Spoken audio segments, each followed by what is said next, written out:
new generation of battleships, ordered by Hitler to destroy the enemy at sea. They're huge, they're powerful, they're dangerous, they're bad. Monster ships, larger, faster, and deadlier than anything else afloat. This piece is amazing. This is part of the belt armor of the Bismarck. Record-breaking vessels, engineered to be virtually unsinkable.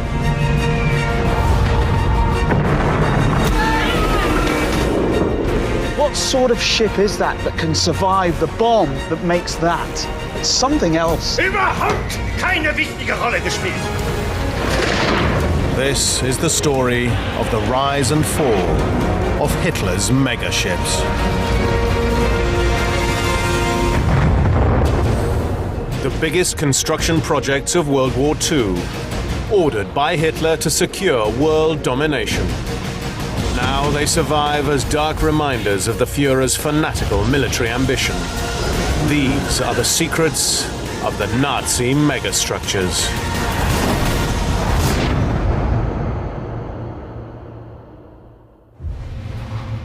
November 1944, the Arctic. The Nazis' single largest weapon, the Tirpitz, is under attack. Feuer, Anton! Feuer, Bruno!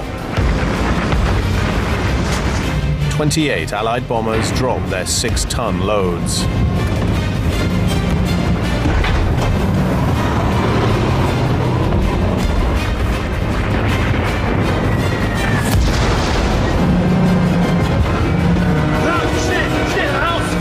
The 1,700 men on board are relying on the engineering of this enormous ship to save their lives.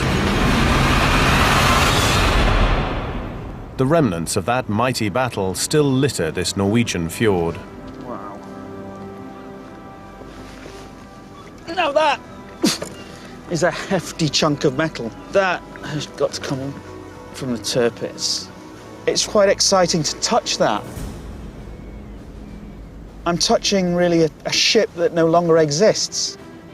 It's like cast iron proof that that mythical beast did exist. It's quite wonderful. Battlefield archaeologist Dr. Tony Pollard is exploring the final resting place of the Tirpitz. And for the first time ever, documentary cameras will reveal what remains of Hitler's megaship.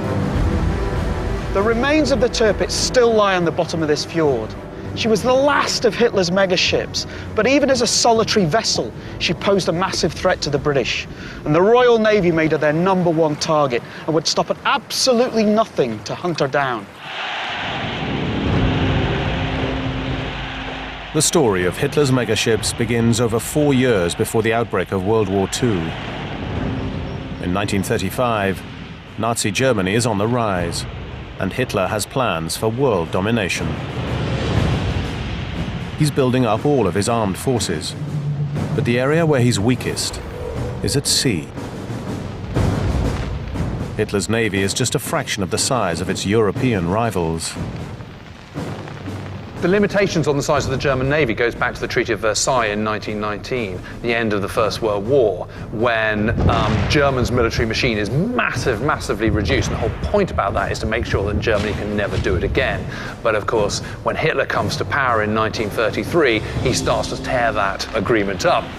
And the Allies are really powerless to do anything about it. Hitler wants to build a navy to show the world the extreme power of the Third Reich. But turning his vision into reality will be a Herculean task. Hitler's understanding of the Navy is very limited indeed. He likes to think of himself as this great military leader, but actually his military training goes so far as what he's achieved in the First World War, which is rising to the rank of corporal. Naval matters, no, this is something he's not tuned into at all. The man Hitler turns to is Admiral Erich Raeder, a veteran of naval battle strategy. Hitler is relying on him to revolutionize the German Navy. Show me what you have got here and how you've prepared it. Vader imagines that any future warfare is going to be much like his experiences of the First World War, where large numbers of heavily armed, heavily armored capital ships, surface ships, are banging 6 rounds out of each other, hurtling shells across large mileage of ocean and seeing if you can knock one out of the water. It's not more complicated than that. Radar's master plan requires the biggest battleships the world has ever seen. He delivers the first blueprints for his fleet. 2 enormous battleships, Bismarck and Tirpitz. To keep up with other navies, these 2 battleships will be 50,000 tons each. The mere threat of these ships will be enough to deter the British, should the need arise. The Tirpitz and the Bismarck, which are the 2 big battleships that Germany's building in the 1930s, are larger, longer than anything the British have, and indeed the French. Bismarck and Tirpitz are so big, very few shipyards have the infrastructure to build them. One is Blohm + Voss in Hamburg.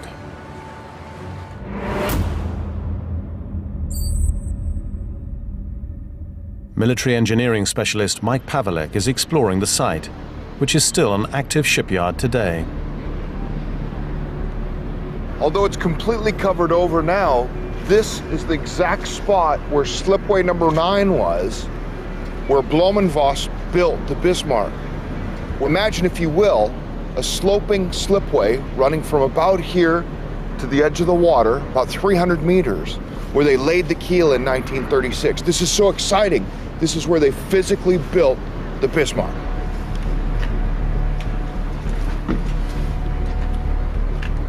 A veritable forest of steel girders and cranes lined the slipway. They acted as sort of a scaffolding as parts and pieces were brought in to build the ship. It looked a lot like an open hangar. Both ships will be over 800 feet long, nearly 120 feet wide, and 18 stories high. Remnants left from their construction can still be found today. This piece is amazing. This is part of the belt armor of the Bismarck, the armor plating that went outside the hull to protect it in critical areas.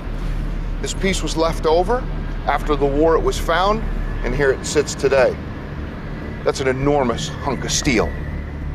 The Bismarck's armored plating is designed to withstand an explosive charge of 550 pounds of TNT.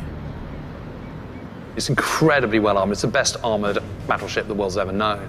And there is certainly a case that the Germans over-engineered their battleships, just as they over-engineer everything.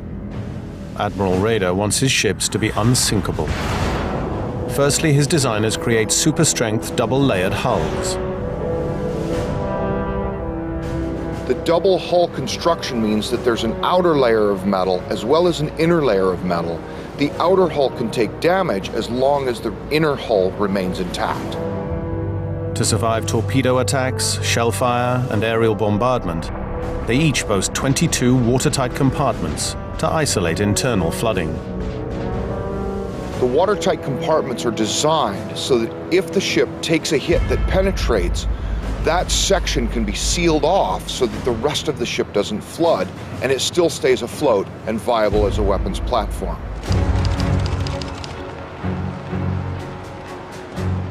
In February 1939, just as soon as the first hull is finished and the ship can float, Hitler takes the PR opportunity to launch it.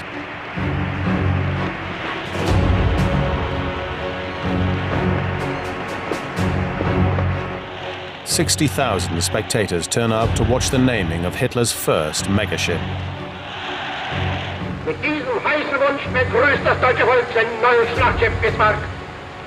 Auf Befehl des Führers und Reichskanzlers taufe ich dich auf den Namen Bismarck.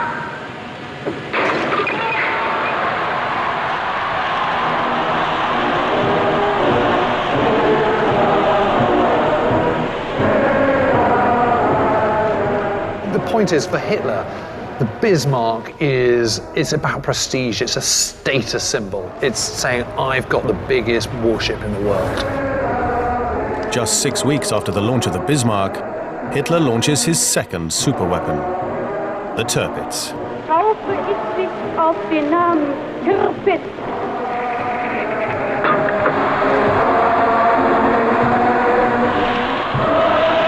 When Hitler looks at the Bismarck and the Tirpitz, what he's seeing is an image of his prestige. They're kind of huge, they're powerful, they're dangerous, they're bad. You know, it is a projection of his own power and authority. Hitler's 2 new megaships are afloat. Soon, they'll be ready for war.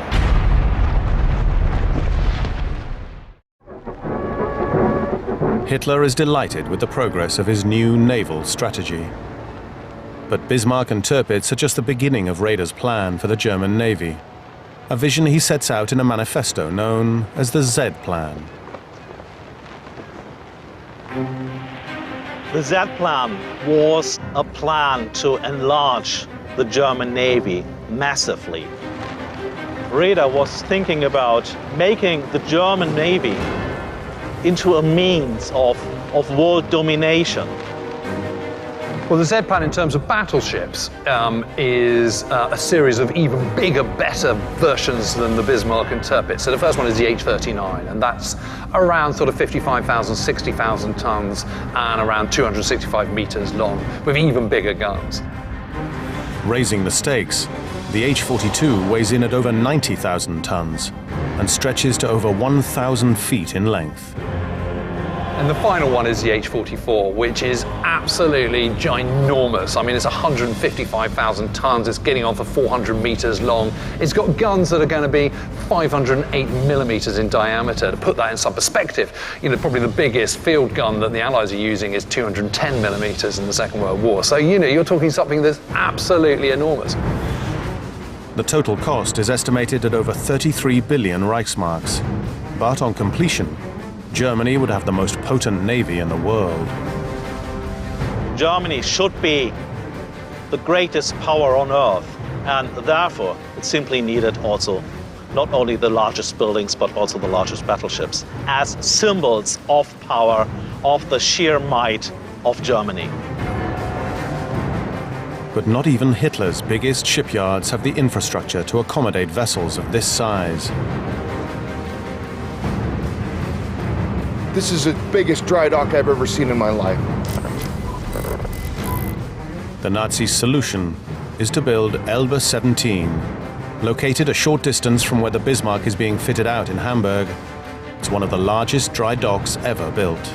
It's 350 meters long, it's 60 meters wide, and it's 14.5 meters deep. The ship behind me is a good example of the size and scale of the battleships that Hitler wanted to build during the Second World War. Hitler grants Raeder unlimited resources to accelerate naval expansion, but on one condition. He wants his new ships fast.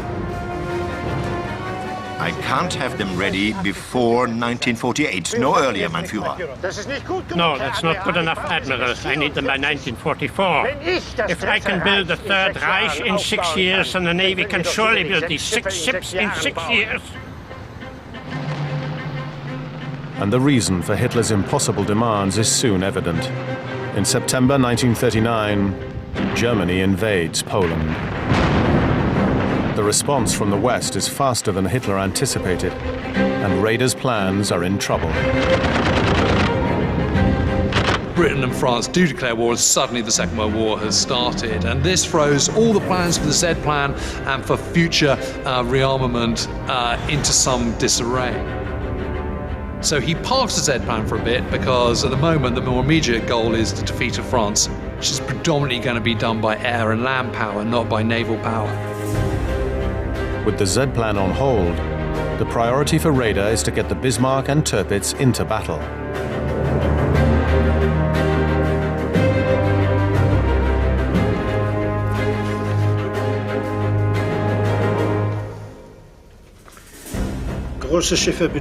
Big ships need big guns. If the British have 15-inch guns, then Bismarck has to have them. We cannot have ships that are smaller in any way. Hitler's demanding big guns for a very simple reason, that bigger guns means you should always be able to outgun your enemy. So if your enemy can only fire a shell, say 12 miles, but you can fire a shell 14 miles, then you've got a 2-mile advantage where they won't be able to hit you. Summer 1940, and Hitler's land battles are a success. Nazi Germany has control over most of Western Europe. It's good news for Raeder. 10 months after being put on hold, his Z plan can be revived. There was only one enemy left for Germany in Europe, and that was Britain. And since Britain was a major naval power, this was the chance for Raeder to revive his Z plan, to build up a great, powerful, strong German fleet to press Britain into defeat. With over 80 battleships and 500 U-boats, we could beat any navy in the world. America, Great Britain, Japan. No longer are we talking about 8 aircraft carriers, we're talking about 20, we're talking about 80 battleships. You know, the world seems to be at their feet. They're confident, they're overexcited, they're basically like kids in a sweet shop.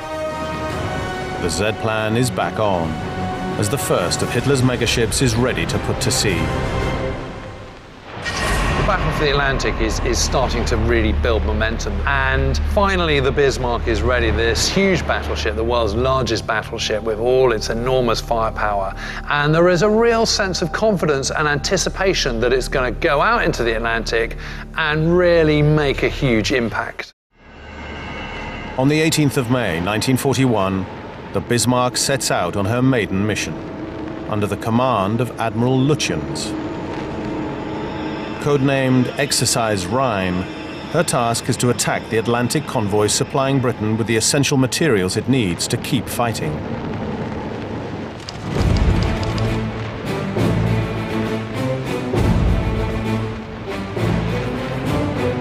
When a Bismarck goes to sea, the British are absolutely determined to sink it come what may. And it's not just because they're fearful of its potential as a weapon, but it's also because they know what a prestigious scalp it'll be if they sink it. The Bismarck is soon hunted down by ships from the Royal Navy, spearheaded by HMS Hood, the pride of the British fleet. Meldung an Kommandant, Schiff ist befestigt.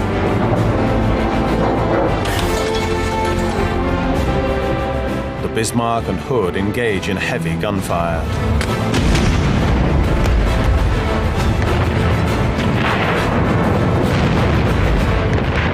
This German footage shows the Bismarck's massive 15-inch guns firing at the Hood from a distance of nearly 10 miles.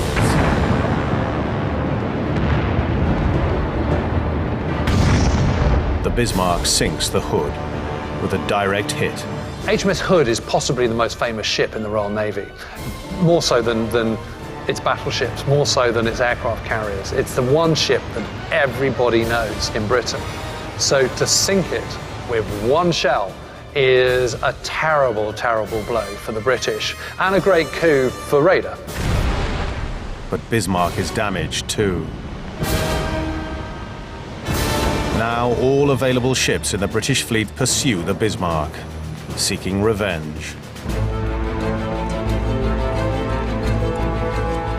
After 2 days, planes from the British aircraft carrier Ark Royal intercept Hitler's megaship and target her with 18-inch torpedoes weighing 1,600 pounds. One finds its mark. The torpedo hit the Bismarck's Achilles heel. It detonated in the steering room at the rear of the vessel, flooding the steering room, thus locking the Bismarck's rudder, and this sealed the fate of this giant vessel. In Germany, Raeder gets the news that Bismarck is doomed, as Lutyens orders his men to fight to the last shell. Send this to Admiral Lutyens. All our thoughts are with you and your ship. We wish you success in your desperate struggle.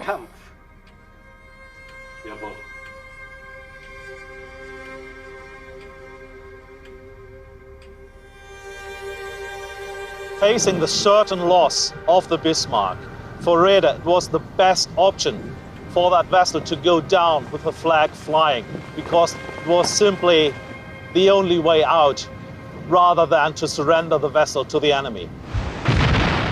On the 27th of May 1941, after nearly 2 hours of continuous bombardment, Hitler's largest battleship sinks on her maiden voyage.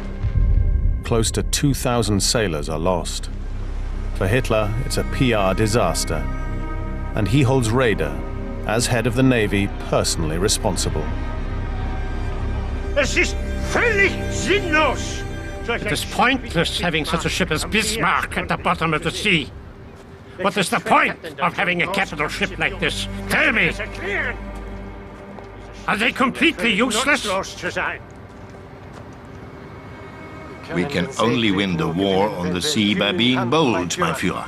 What do you mean, bold? Who do you think you are talking to? Hitler has lost faith in Raeder and his Z-plan. The H-class of ships are cancelled, and all materials sent to build U-boats. But Hitler still has one megaship at his disposal. He orders the Tirpitz to take up a key strategic position in Norway.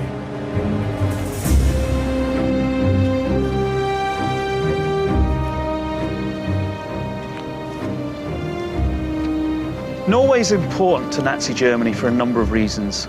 It's a possible target for Allied invasion, and that's why the German Atlantic Wall stretches all the way from the north of Norway down to the Spanish coast. But it's also very close to the route of the Arctic convoys, where the Royal Navy are escorting ships to Russia, taking vital supplies for the Russian war effort. And if the Germans are going to disrupt those convoys, they need to be in Norway.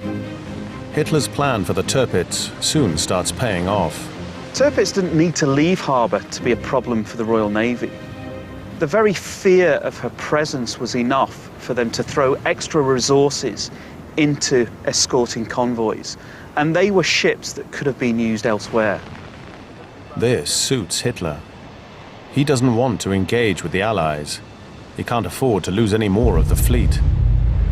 But on New Year's Eve 1942, against Hitler's orders, a German naval task force attacks an Allied convoy off Norway.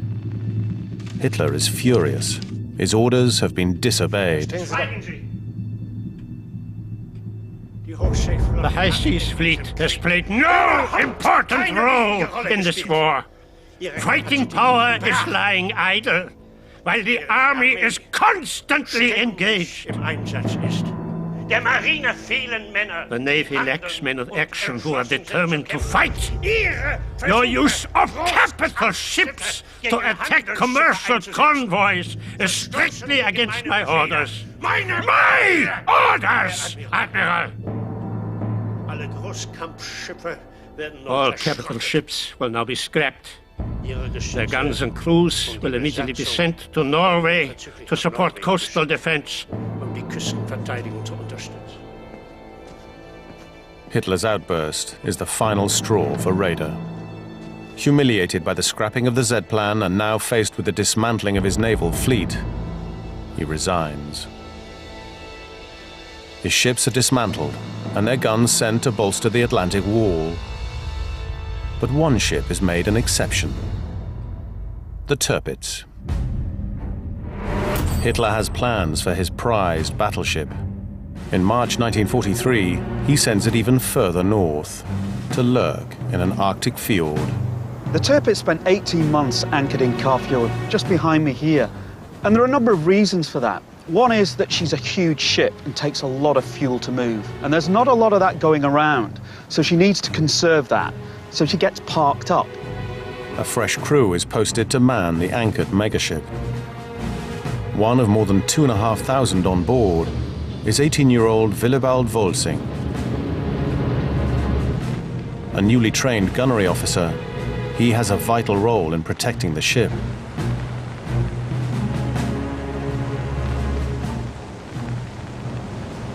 In Kafjord, Tirpitz now lurks. Like a dragon in her lair, she waits to take on her predators, and she won't have to wait long.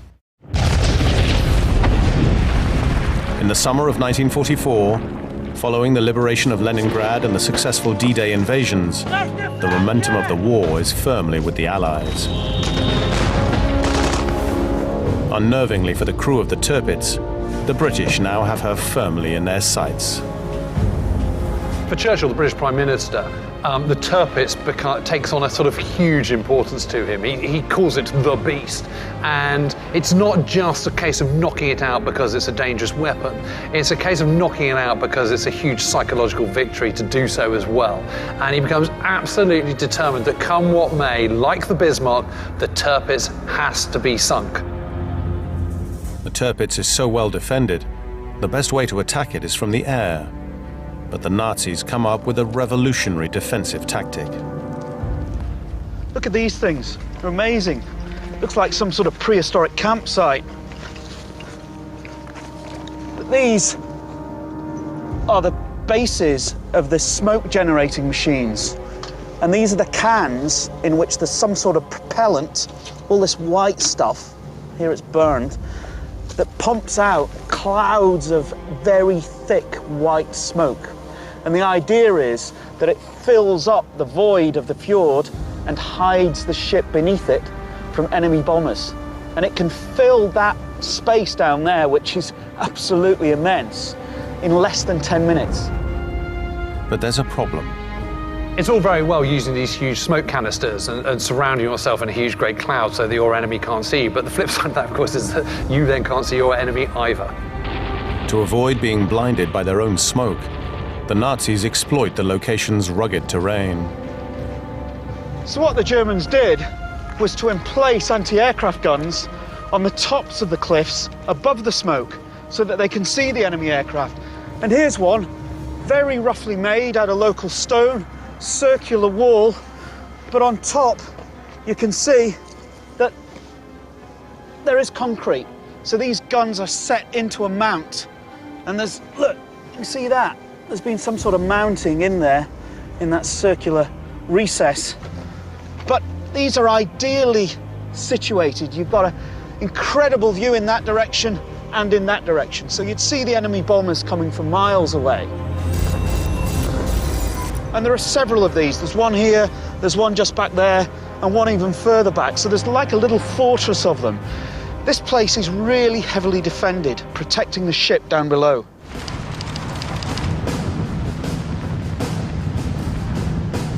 In September 1944, 2 squadrons of Lancasters, including the elite dambusters famed for their legendary raids on Germany a year earlier, set out from a refueling base in northwest Russia.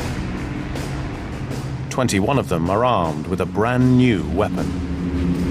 The Tallboy was a bomb designed by the British to penetrate hardened targets, like concrete bunkers or ships' decks. When it was used, it could be dropped and it would reach near supersonic speeds by the time it impacted on the ground. The 12,000-pound bomb was absolutely devastating. It was the perfect weapon to use against the Tirpitz.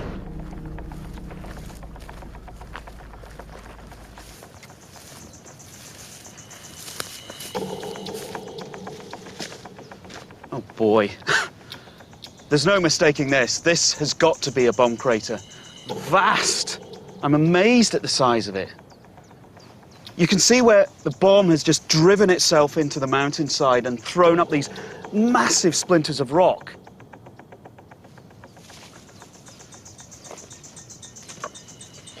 Oh, wow. Oh.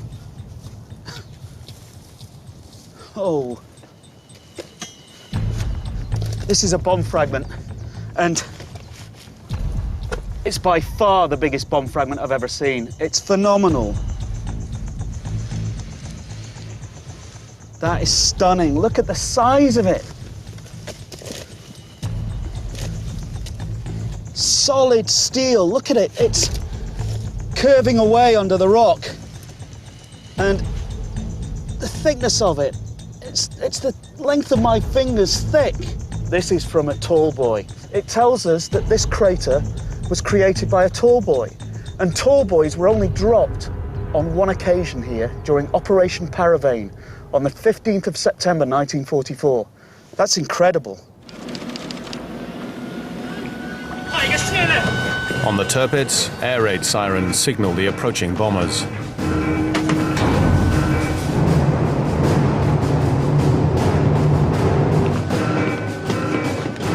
Young officer Willibald Volsing recalled the moment in his memoirs. It was announced that 25 Lancaster bombers were heading directly for us. We took aim with our 15-inch guns and waited until they were in range. Feuer, Anton! Feuer, Bruno!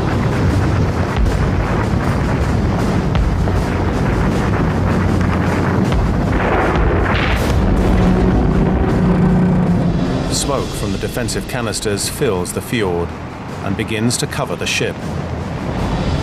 From the deck of the Tirpitz, her guns unleash a barrage of fire as the first wave of Lancasters deploy their deadly cargo.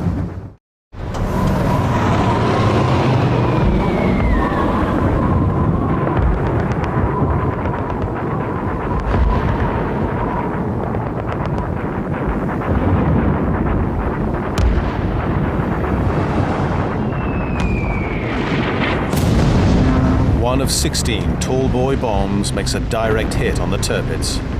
Willibald Volsing recalls the impact. The bomb went through the entire front of the ship, but she was still afloat.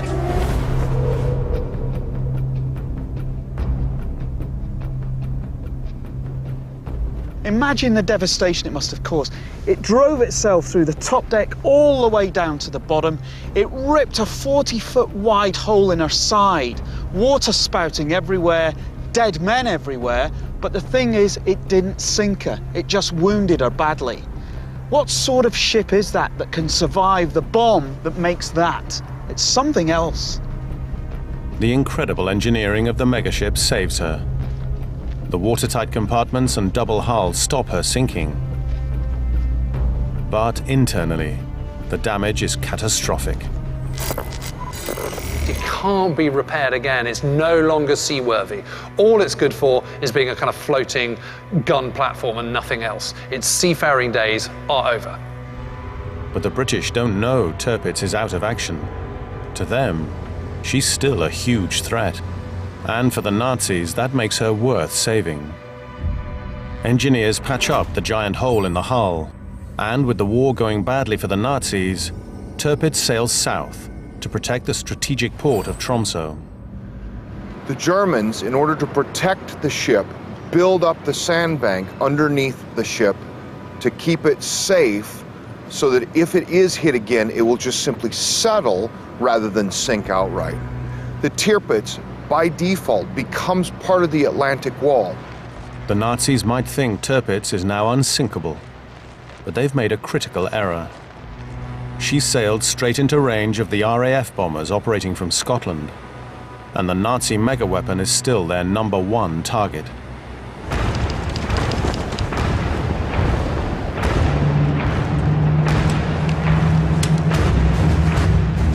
Determined to finish what they started, the British squadron set off for another attack on the Tirpitz.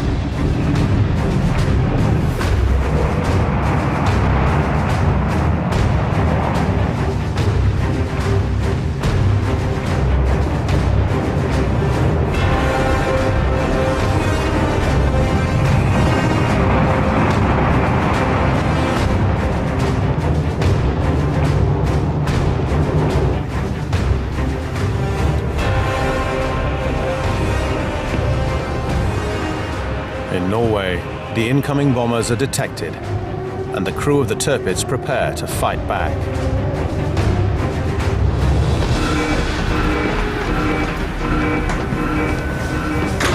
Everyone was in position when the bombers arrived overhead, but there was a problem with the automatic firing system. We couldn't track the planes with the guns and completely overshot.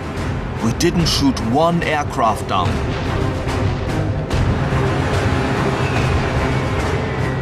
This is the actual footage of the Tallboy raid on the Tirpitz. The first bomb to drop is a direct hit. It rocks the ship. Within 90 seconds, 9 6-ton bombs explode on and around the vessel. On board, it was total chaos. There were explosions going off all around us. Shockwaves from the exploding bombs in the fjord caused the Tirpitz to lurch to one side, dislodging her from the protective sandbank. Water rushes in, and the Tirpitz capsizes with 1,700 men on board. Lieutenant Volsing is one of hundreds of sailors trapped inside.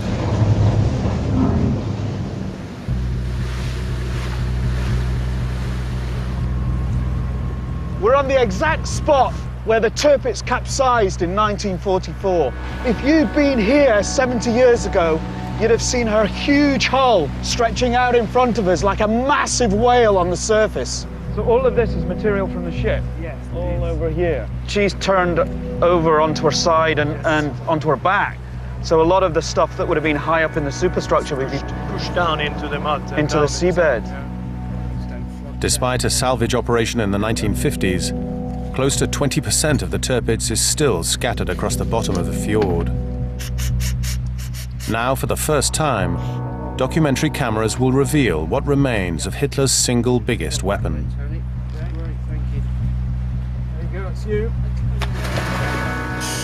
This team of highly experienced divers specialize in wreck exploration.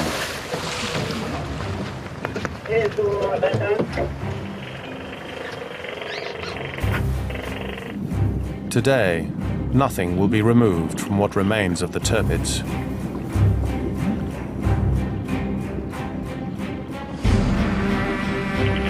Incredible. These mounds of wreckage are really incredible. It's just like some giant has taken the battleship and shaken it, and everything inside it has fallen to the bottom of the fjord. And that's what we're looking at now. There's loads of stuff there. Visibility is pretty good, actually.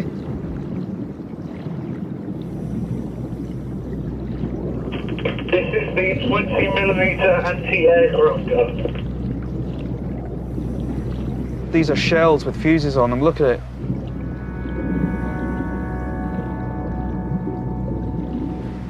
Amazing.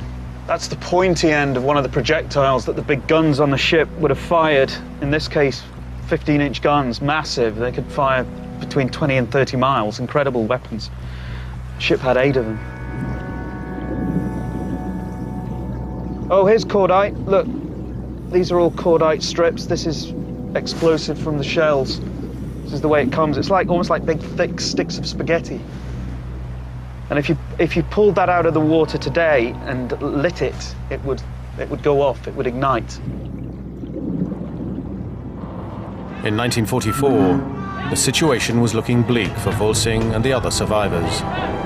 We were clinging onto anything we could find, just to keep above the freezing water, which was flooding in through every gap. It was soon up to our waists, and we knew there was now little chance of escaping the upturned ship with our lives. The heavy armor plating and thick steel hull that made the Tirpitz so impregnable now trapped those still alive inside.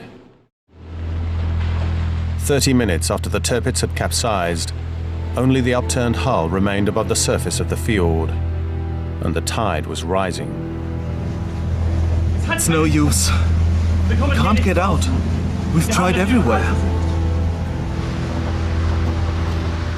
Most of the men are trapped alive on board, and a huge rescue operation gets underway immediately, and they're on the hull with blowtorches trying to get holes, and they can hear the men tapping on the metal.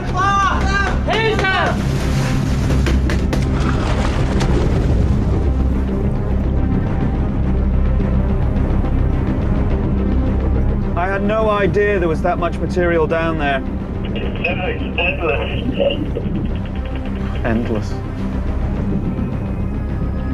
The Tirpitz contained over 4,500 tons of cables, piping, and machinery. Much of it was discarded during the salvage. It now litters the fjord, along with massive chunks of heavy armor.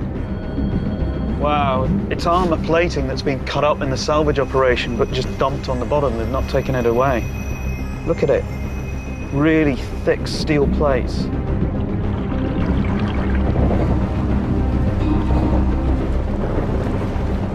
Cutting through this armour presented the only chance of rescuing the hundreds trapped inside. Könnt ihr das hören? Hey! We're in here! Can you hear us? Help! Desperately, they tried to give signal to their comrades outside. They were smashing, they were hammering against the walls of the ship. Of the 1,700 crew members on board the Tirpitz, close to 1,000 perished.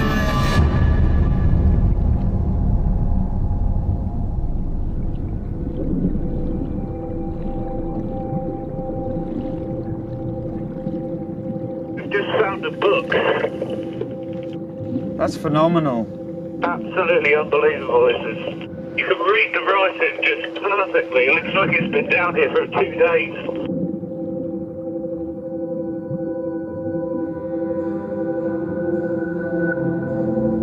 You can actually see the word war. War? How fitting. I've just found what looks like part of a belt or a medal or something here. You can see now it's actually a button. I can see that. That's amazing. Okay, put her gently back down and let's leave it there. It's really moving to see something that's personal and brings to light the human side of the story. I think it's very easy to get carried away with the mechanics and the engineering and the scale of this weapon. It's what this ship is. But there's a human side to this story. It's about men, individuals, about people. And it's about life and death. And it's all down there. And I think we need to respect that. This wreck needs to be preserved and remembered because it's a grave and it's a memorial. On the 12th of November 1944, the rescue mission continued into the night. Schnell! Hurry! The water's rising!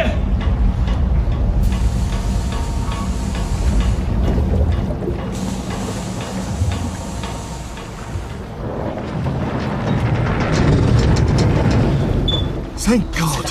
Lieutenant Willibald Volsing was one of only 87 sailors rescued from the ship. The sinking of the Tirpitz marks the end of Hitler's naval aspirations, forever. By the end of 1944, in the west, the Allies are advancing through Europe. In the east, the Soviets are pushing towards Berlin. And now both of Hitler's megaships, status symbols for the Third Reich, are underwater. Ultimately, Hitler's megaships fail because there's just not enough of them, and they're not supported either by other warships and, more importantly, by air power. There's no aircraft carriers. And in the Second World War, you need battleships with air power. That's something that the Nazis never, ever developed. Big ships are a thing of the past.